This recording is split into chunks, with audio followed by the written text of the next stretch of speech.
Well, we're back here to do a beekeeping operation that we were hoping to be able to avoid this year. We were in this hive on Saturday and noticed they were in the preliminary stages of swarming. However, they didn't have any very well developed queen cells, so we gave them a couple of extra days to get those queen cells drawn out. This is Thursday. This is Thursday, yeah.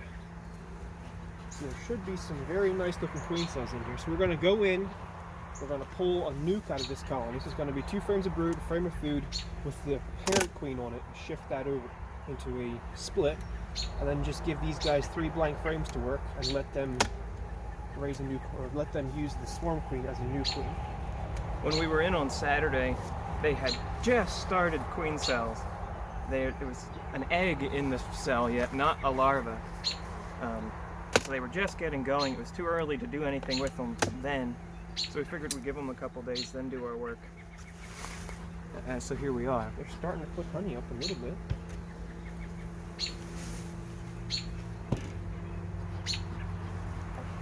Once you see cells that have eggs in them, it's too late to prevent them from swarming. You gotta take bees out of the box.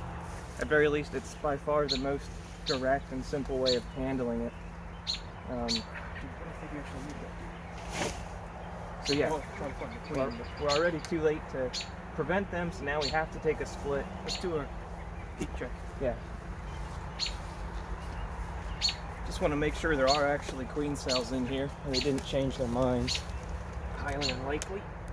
But I would love for this footage to just disappear.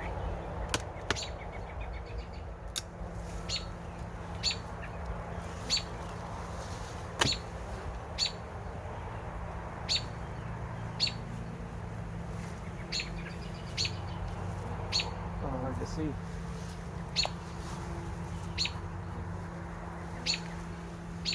There's one, almost capped.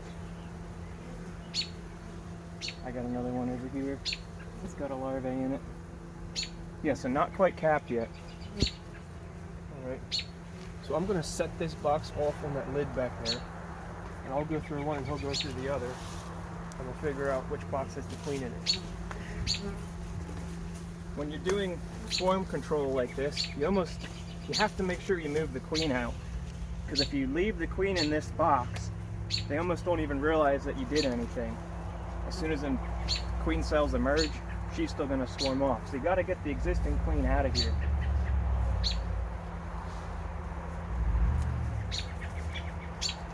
The reason we try to prevent swarming is that a colony that swarms is much less likely to produce a honey crop.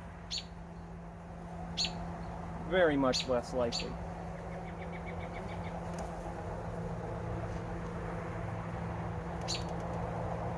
Now we're going to do our best to still get some honey off of this colony because we're going to leave it a little bit stronger than maybe you should. We're only going to be pulling 2 frames of brood and a frame of food out of here, and then we'll let them rear the queen, and hopefully that leaves them enough excess bees that they'll still put some honey up for us. It won't be as much, but hopefully we still get some.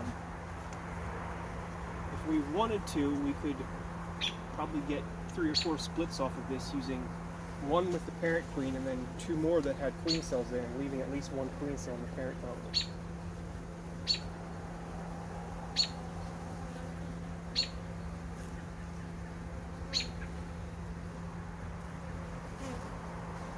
I'm going to call this our food frame.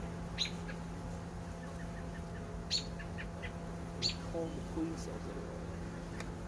So yeah, you don't want to move a single queen cell over. If you move a single queen cell over, then they'll swarm out of this box.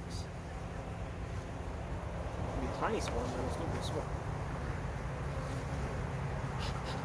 Or maybe they were hanging in the tree somewhere. Yeah, I don't think they were. They didn't sound famous. We did the best we could to keep this hive from swarming. It was a little 4 or 5 frame colony that came through winter, a swarm from last year, and in a month it went from 5 frames to 25. It's hard to keep up with bees that strong.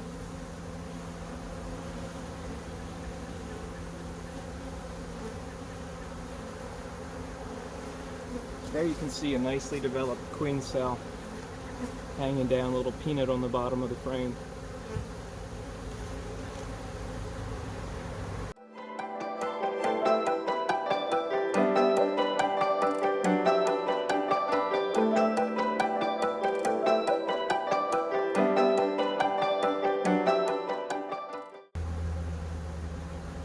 Now, something else to keep in mind when you're doing this is that if these bees are close to swarming, the queen may be slimmed down already and be a lot smaller than normal. So you really got to keep an eye open for her. An indicator of that would be whether or not you see eggs in the colony. If you don't see eggs, it means she's halted her laying already. Possibly swarmed out already. Or may have already swarmed, yes. So we're not destroying all the queen cells anyway, but that is a mistake some novice beekeepers make. They'll find a colony that they think is swarmed or think is swarming and go in and pull all the queen cells. And it had already swarmed, and now the bees are going to be struggling. I got a real quiet box of bees here. I think she's up here. I have not seen a single egg yet, so it's possible she swarmed already. No, I got eggs.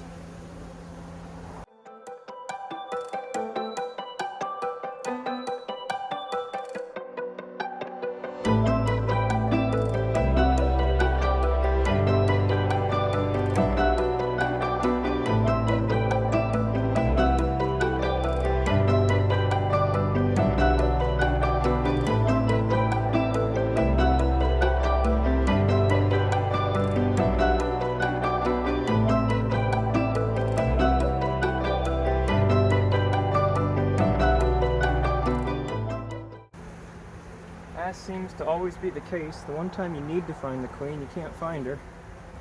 Well, I'm taking my time. I think she's in that box. So we'll cut and bring you back in when we do find the queen. So, after going through every frame twice, we finally found her. There she is. So now we can finally finish up. Smoker's gone out, so that's fun. We'll take the queen, put her in the box. That's hive, Sean said, was already finished. He's got his 2 frames of brood and his frame of food in there. We also put an extra shake of bees in there, I believe. You didn't yet? Okay, so then we're going to pick a frame of bees here and give that a shake in. Ideally one that's more workers than drones. Queen is in there. I'm just going to give this one. Or are you going to give that one? Yeah, give him that one. So now what I was noticing as we're going through here, which kind of explains why they are trying to swarm, is that the bee crawling up my leg. This bottom box is not getting utilized much at all. So she got kind of trapped in the top the way it seems, and never built up to the top again, or went down bottom. And of course packed that brood nest out and decided to swarm. Now hopefully with the new queen that's coming, that'll kind of be a brood nest reset.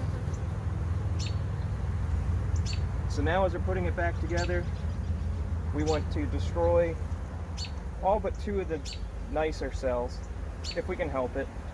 Like Sean mentioned, we're likely to miss a few, so there'll probably be 4 or 5 in here till we're done.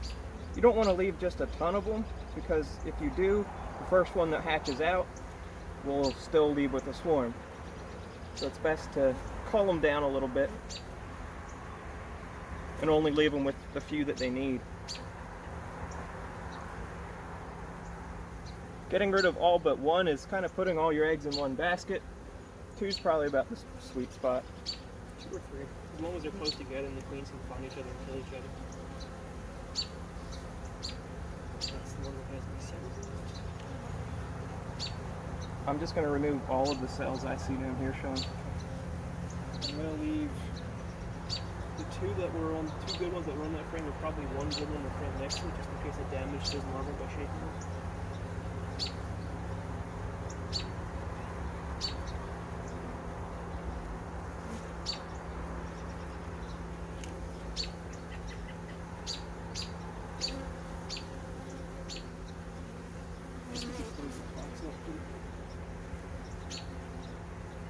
Yeah, there's not really many down. There's not really many queen cells in the bottom here. Probably because she wasn't down here, wasn't laying. So of course she couldn't lay in a queen cell. So yeah, that nice drawn out cell there is going away. Now what you can also do, since we're on foundationless frames, we would be able to cut these out, cut these queen cells out of here and use them in a split from another colony if we were to want to do that. We're not of the mind to do that, but it's certainly something we could do.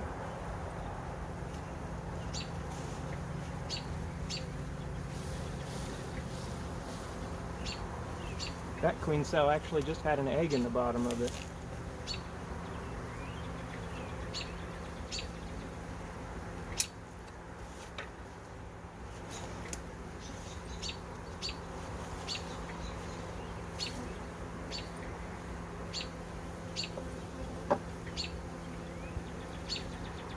Right, so wrapping up here, we've gone through the colony, all 20 frames of it, a time and a half till we found her. We took the queen, 2 frames of brood and a frame of food, moved it over. We culled most of the queen cells out, and that's all we have to do. We decided to put the existing queen directly into a deep box. Because they have a laying queen right away, they will be growing very, very quickly.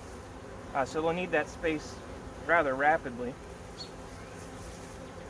We have more deeps than we need any. And now this one, give it a few weeks here, so they should have a laying queen again. We'll come back through and verify that. And hopefully they also have honey on top of them by now, but we'll see. I think that's all we have to cover. Just gonna put it back together. Thanks for joining us.